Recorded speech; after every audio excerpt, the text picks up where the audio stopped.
learn something new once in a while, right? There you are. Okay, perfect. They're both speaking. Yeah, and you're both speaking. That's great.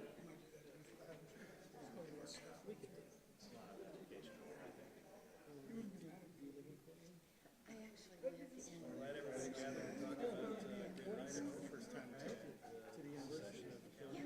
Not too far from there.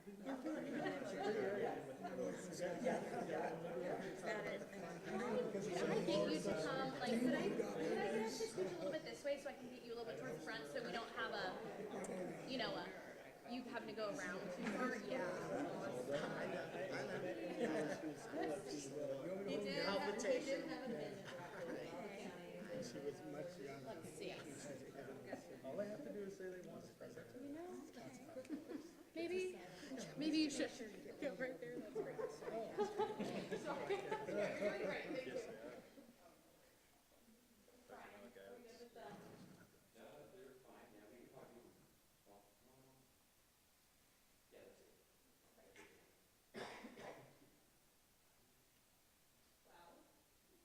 you.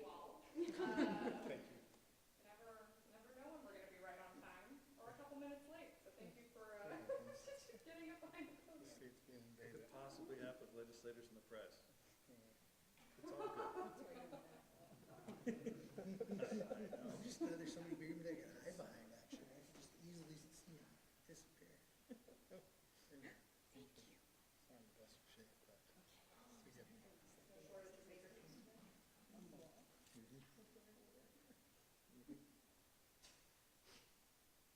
Yeah, so yeah, we're meeting for the very first time. It's just a few months ago. It's fourth grade for the very first time.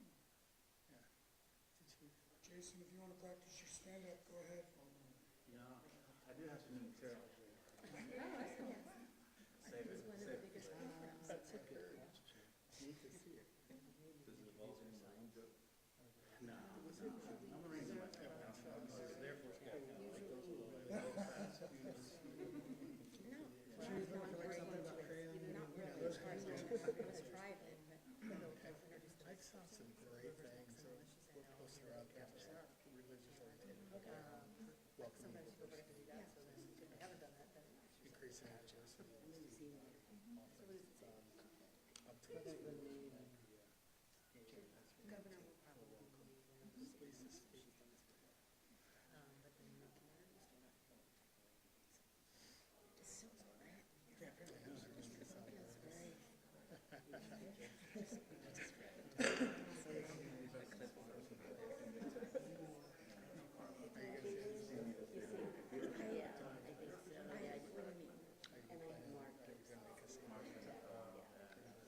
Say a few words.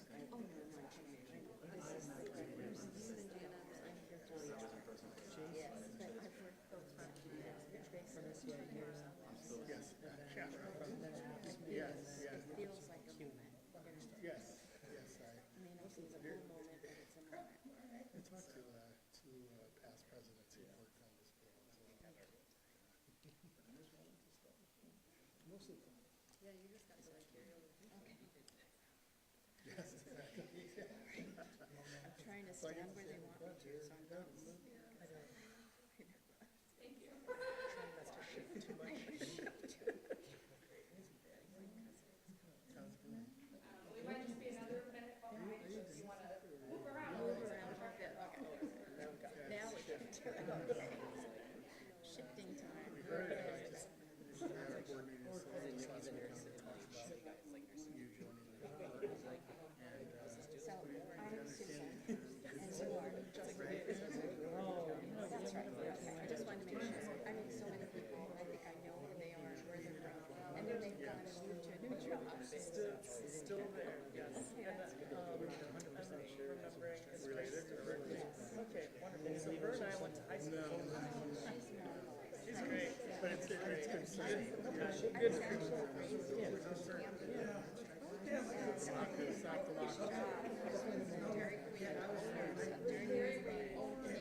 The worst weather we had, I think. Oh yeah, on top of the hill. I did work for Denver years. You're in Astoria? I'm in Tillamook. Tillamook. The district floating from Next Market stage. Harbor and then out in McIver Park. Yeah, just Yeah. So we're tell Grace is wonderful. I'm glad she's continuing on. I'm so glad. But I just moved there, I moved to a war-torn area. Okay, now I'm shifting back. Not really.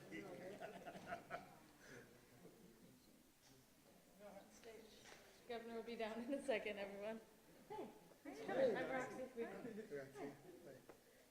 for being here. Governor will be here in, I don't know, 20 seconds, something like that. All right. Thanks for watching.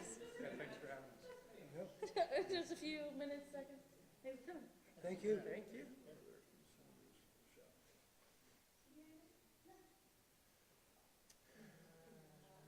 So I guess it's a great opportunity to put my gut in and. Stand up straight. All right, there you go. KPTV. Test 1, 2, 3.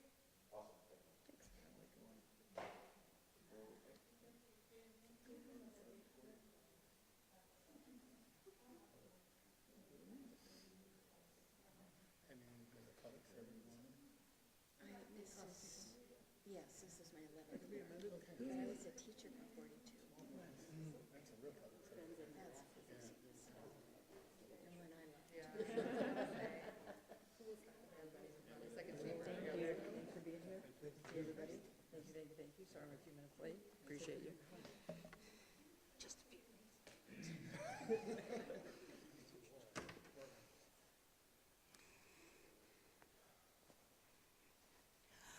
Good afternoon, everyone. Thank you for joining us. We're here to talk about transportation. You know, it's been a long summer of hard work from a variety of organizations and leaders across our state. And I'm standing here today with members of a broad coalition who don't always agree on everything, but knew that we had to come together as a state to solve the crisis around the budget for the Oregon Department of Transportation. Oregonians believe, as do the folks behind me and the folks that they represent, believe that having safe, accessible roads is a core function of government. Our highways have to be open. People need to be able to get where they need to go. Whether it's July or January, Oregonians need to be able to travel safely on our state highways. And families from across our state, from Astoria to Burns, require us to stand up. ODOT crews, city crews, county crews, and transportation departments to make sure roads are open so people can get to work, to school, to critical medical appointments, and making sure products in our trucks across the country, across our state, are actually getting to where they need to go. And they need to be able to do that safely. And let's not forget our emergency responders. When things happen, we expect our emergency responders to be able to get there. They need our roads to be open and safe and maintained. Before the success of today's bill being finally passed in the Senate, there was significant concern. I had significant concern. Lawmakers had significant concerns. City and county leaders had significant concerns that we would not be able to provide the basic services across our state, from cleaning brush to paving, getting rid of those potholes, to making sure our roads across the state were open for business.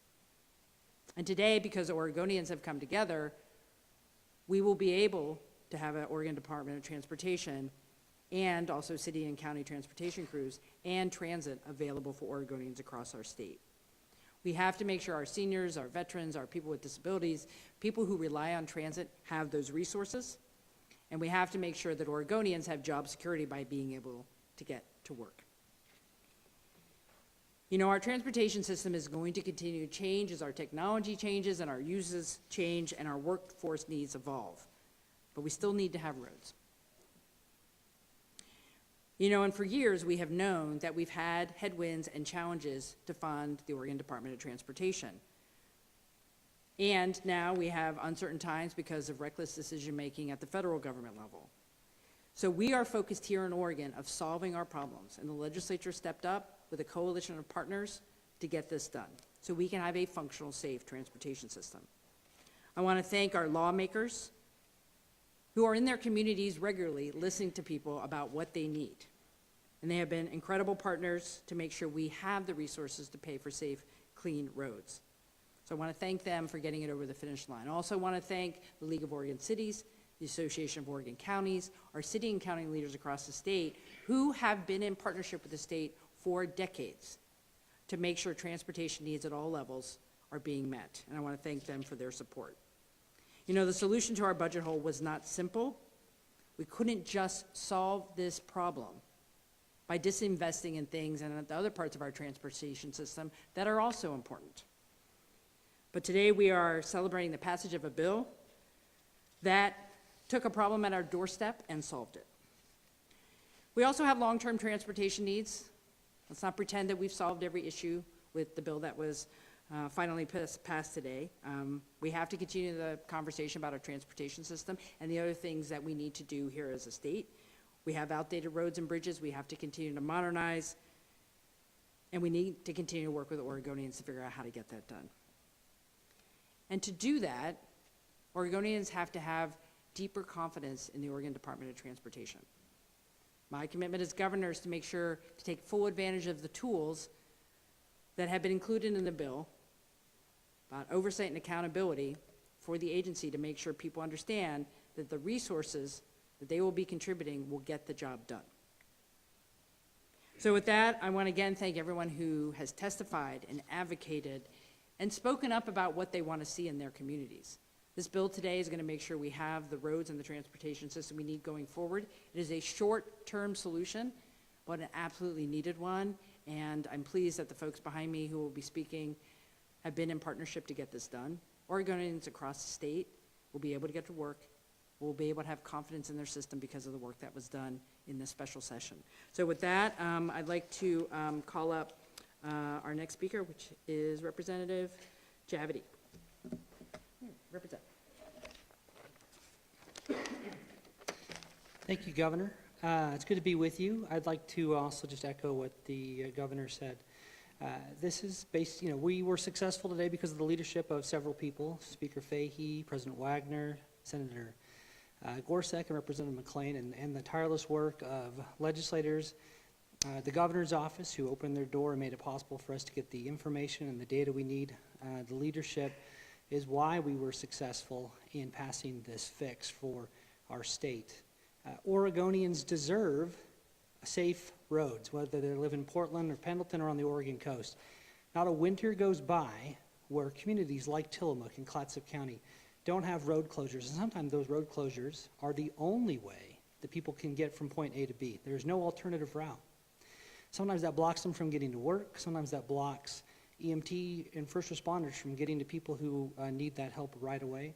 Often it blocks people from getting to school and from people from getting to work. And while this does increase some of those, the gas tax by 6 cents, which for Oregonians sometimes averages out to about a couple dollars a month. Missing a day of work for people in my community can cost them hundreds of dollars a day. It can cost businesses the customers that they need and the wages that people need to make a living. So I applaud the efforts of everyone involved in this for making this happen. This is going to keep our communities open, safe, and running this winter and in the winters to come. It also means that people in my community who work tirelessly on these roads, who are up at 3 a.m. when that rock slide happens on Highway 101, will still be available to clear those roadblocks for us and to make it possible for our communities to get where they need to go. And I thank them for their work and their efforts, and look forward to continuing to hear from them and work with them on the future Oregon transportation needs. And that is why I helped support and champion this package. And our next speaker will be Jana Jarvis with OTA. Thank you. Thank you for the opportunity to speak today, and thank you for the opportunity to have been part of this conversation. ODOT's viability is extremely important to the trucking industry, and we were pleased to support House Bill 3991, which makes long overdue adjustments to Oregon's transportation tax system. For years, truckers have been overpaying transportation taxes by more than $600 million. Even though Oregon's Constitution requires equity between cars and trucks. This bill holds trucking's rates constant for several years while making changes to the way trucking pays their fair share. It reduces the number of weight mile tax rates and adds a fuel tax mechanism, providing a built-in audit tool to ensure fairness, equity, and transparency. Oregon's current system is outdated, difficult to manage, and easy to evade, resulting in Oregon trucking taxes and fees being the highest in the nation. This change in tax methodology is a significant policy change and something we have been working on for decades. We look forward to working with ODOT to implement these changes. Thank you. And with that, I'll introduce Jason Lawrence with SEIU.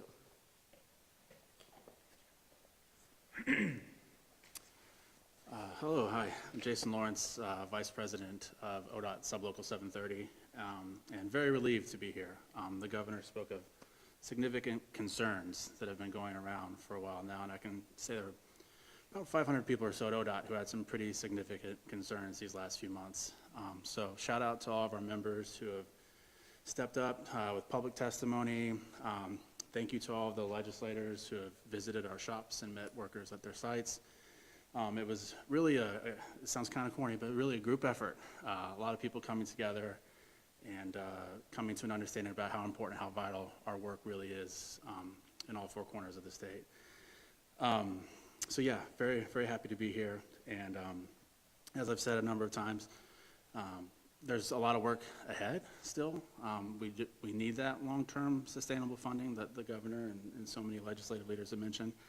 But through it all, I can promise you ODOT workers, 730 members are going to still show up and do their job because they are skilled, dedicated public servants, and no matter what's going on here at the Capitol, we're going to be out there on the roads for you. So thank you so much.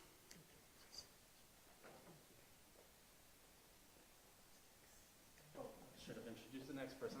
That's right. No, you're good. Joe Moore from ASME, sorry. Yeah.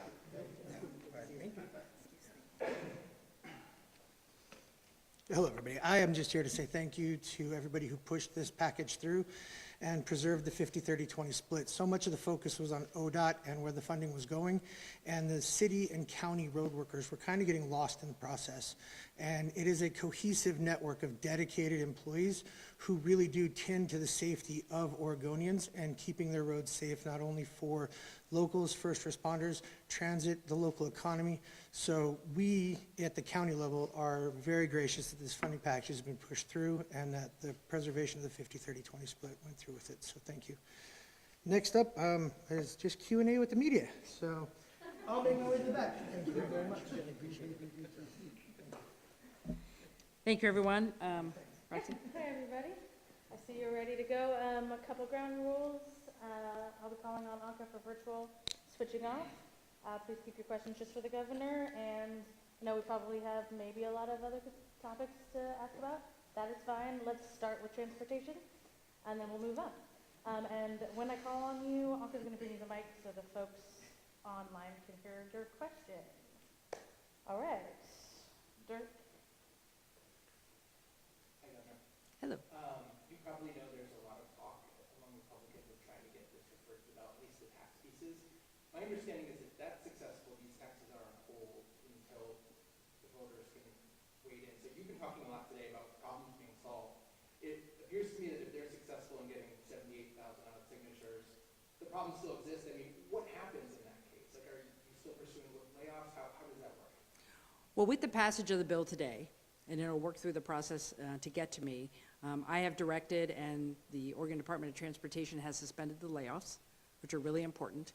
I cannot emphasize enough that we are behind in getting ready and hiring up for the winter season, so we needed to send a clear message today that layoffs are gone, we got to get to work, and so that is happening.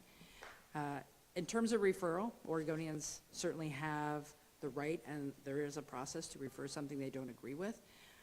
Frankly, I would urge Oregonians to think about signing on to a referral that will take away our basic ability as Oregonians to keep our roads operating.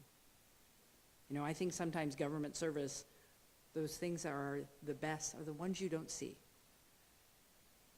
that crew that's out there and fixing that pothole, so you don't go through it and you break a wheel, and keeps you from going to work and you have an extra expense. Those are the types of things I would hope people will think about if they want to refer this to the voters. I'm going to keep moving forward. We have to have the team at ODOT going forward.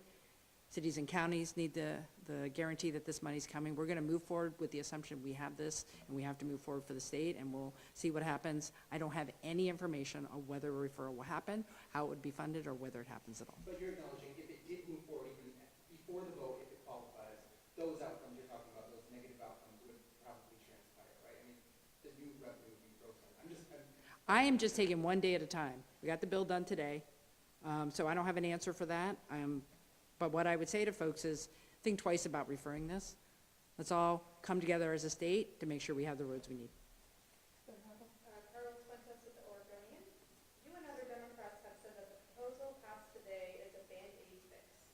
When would you like to see lawmakers pass a long-term funding plan, and what will your office do to ensure that that process stays on track? Well, our first goal was making sure that we had basic operations and maintenance maintained, and that's been achieved. And our transportation system needs more than that, and that was a lot of the discussion over the last year and a half that you saw in the legislative session. I know that our lawmakers are interested in continuing that conversation, and I think we as Oregonians should think about transportation being done in segments instead of trying to do a big bill all at once. I think we have to move beyond that, so I would anticipate the next conversation will be a continuing conversation about how do we fund some of the projects we have. And that will be up to lawmakers to start that conversation. And I will certainly support what they need to do, because also having some of these large projects that have been in the pipeline getting towards completion is also important for Oregonians. Can we just stick to transportation first? Thanks.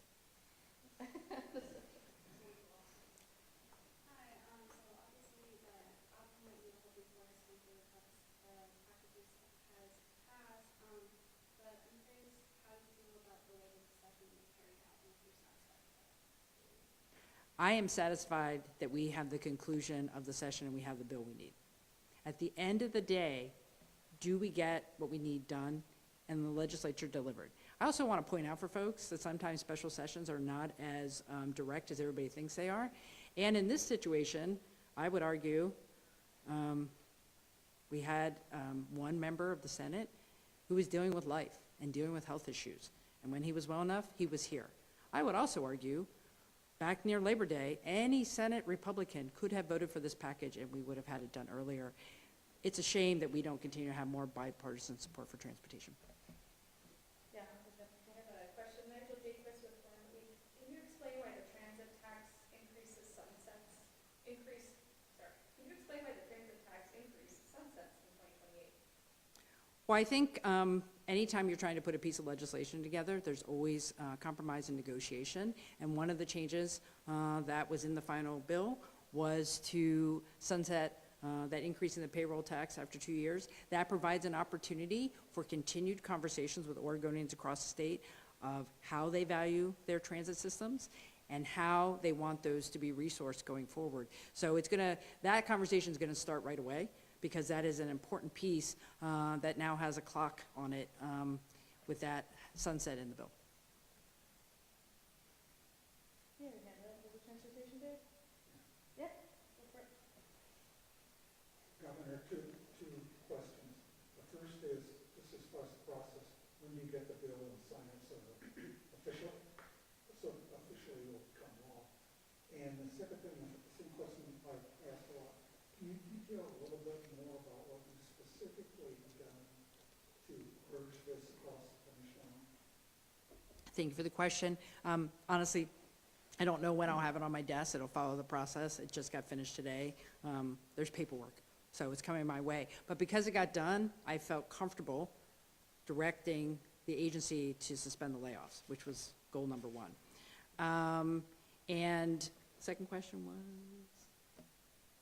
Could you talk more about what you specifically did to lobby the legislature? What needed to be done to get this? Sure. Well, when the session ended, I was very clear with folks, we need to come together and solve this. And so we put ideas on the table talked to a lot of organizations and constituencies and folks who care about the roads, from our city and county leaders to our transit districts to the trucking association, AAA, folks across the state, talked to Republicans about the types of things they'd want to see. I'm not saying they supported it, but I did have conversations, and frankly, we worked all summer long to get to a bill to get us somewhere by Labor Day to resolve this. It took a little longer because of the situation with one senator, but we are done, and I want to thank in particularly Kelly Brooks in my office for all the work she did with lawmakers and with working with the agency to figure out how we could get this type of proposal put together and across the finish line.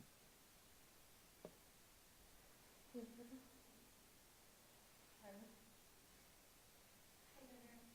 You said that Oregonians need to come together on this bill. Well, I'm thinking about also the Republicans who have said that they didn't have a voice with this bill. Would you say, is that an accurate characterization? And is there anything you think you could have done to provide more bipartisan support? There are a lot of people standing behind me who represent folks across the state who are registered Democrats, Republicans, and Independents. This is a bill for Oregonians. Whether the elected representatives who identify with the Republican Party in the legislature agree with it, well, we see what the vote looked like. And I want to thank Representative Javity for taking his vote in the House. We had lots of conversations. At some point, you have to have a proposal that is viable. Unfortunately, I don't think we saw something that was reasonably viable from Republicans, and as a result, they were not willing to support it.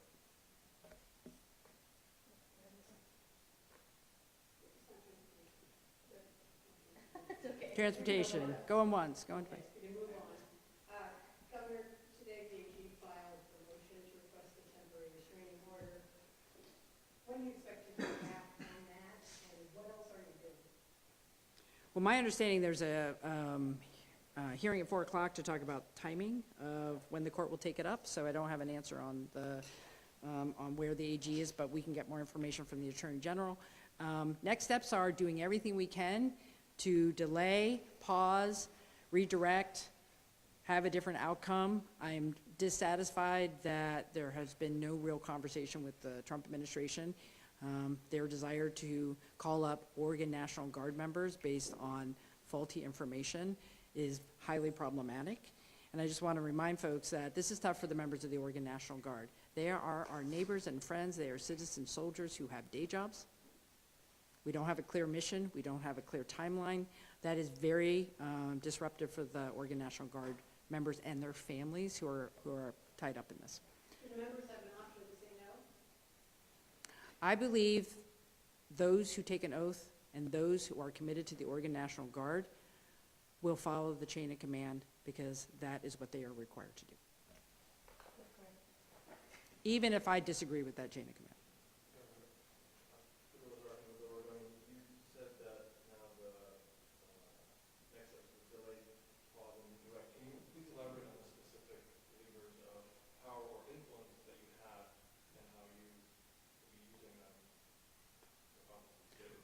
Well, certainly the Attorney General is addressing legal measures to suspend and have a court decide if this is a lawful action by the Trump administration. So I'm supporting fully the tack that he is taking there.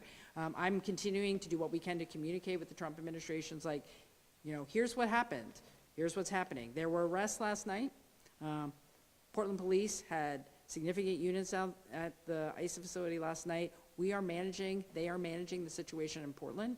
We are both maintaining the ability for people to exercise their free speech rights, but also protecting the folks on the ground there. And so, as I have told the president, this situation is not an insurrection, does not require military intervention. This is a local law enforcement issue, and it is being handled. Time for one more question. Anybody hasn't had one? Anastasia, you guys, like right there. Anastasia.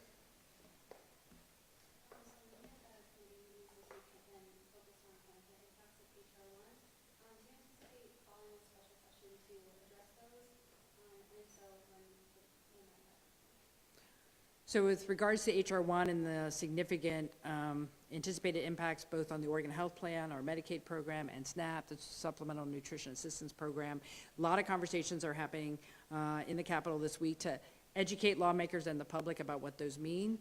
We are looking at timelines. At this point, we're trying to figure out what kind of adjustments have to be made in the 2026 session and what would have to be made in 2027. I will be convening a subject matter expert group on the Medicaid cuts to try to figure out how we go next. There's a similar one for the SNAP cuts.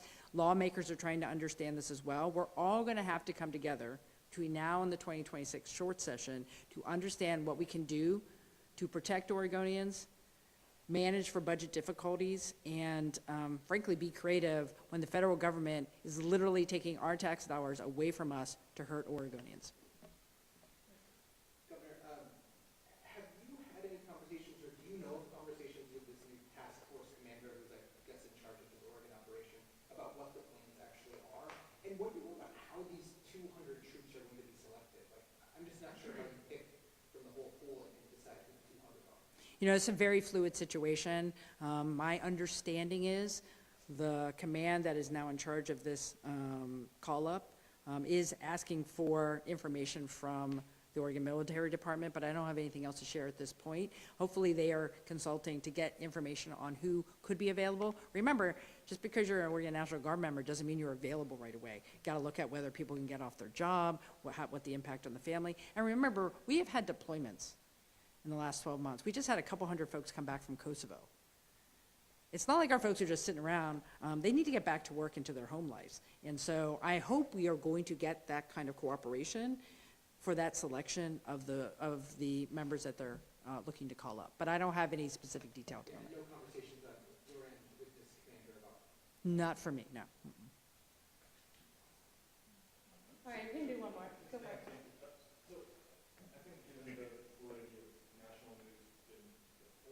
Yeah, a lot going on.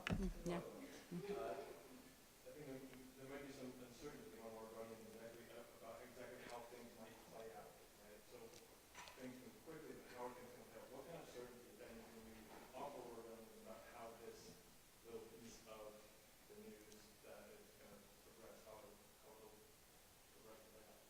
Well, let's remember, Oregonians have been concerned. We have entire communities in our state who are fearful of not only the rhetoric coming out of the Trump administration, but the actions of immigration enforcement that has sent a chilling effect from our schools to our businesses about what's going on. That is certainly is not helped by any of this. This administration is very unpredictable. As governor, I shouldn't learn on social media this is potentially going to happen. And I certainly shouldn't get something first of the day on a Sunday morning that this is happening. So this unpredictability is tough for everybody, and my heart goes out to Oregonians who are scared right now. Here's what I would say. We're going to do everything we can to change this outcome, to try to get some reasonableness out of the Trump administration so we don't have to see this in our communities. We do not need military intervention in the city of Portland or any city in our state. But I also have a lot of confidence in Oregonians. I urge you to stay calm. I urge you to continue to express whatever your concerns are or values peacefully, lawfully. Talk to your lawmakers in Congress. Come out to a demonstration or a rally like I was at yesterday. That's okay. That's who we are as Oregonians. I would ask that people not cross the line and have unlawful activity because you will be held accountable. So from my standpoint, let's stay calm. Let's support each other. Let's say to each other, we as Oregonians support each other, even though we have a lot of chaos and unpredictability that we don't deserve. And as your governor, I'm going to stand with you. We're going to figure this out together. And as much information as I can share on a regular basis, on a daily basis, I will. So thank you. All right, we gotta wrap it up. Thanks, everybody. Thank you. Thanks for being here.